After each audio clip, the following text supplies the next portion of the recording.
Okay, so Zuffa Boxing had their inaugural show yesterday where Kylan Walsh beat Carlos Ocampo, but one key detail I couldn't help but notice is that the fighters didn't have any sponsors on their shorts. Now, that isn't by accident. As you know, Zuffa Boxing is an entity tied to Dana White. Dana White owns the UFC. Now, one of the key things in the UFC that make it so lucrative is that the UFC have an apparel deal. They had an apparel deal with Reebok that ended in 2021.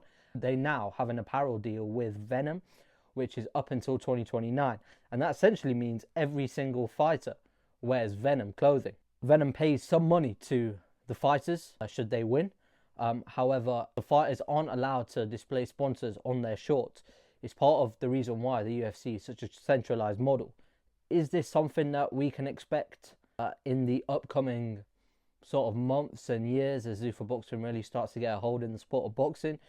Don't be surprised to see Zuffa announce an apparel deal with maybe Venom or Reebok and require fighters to wear clothing from a specific brand.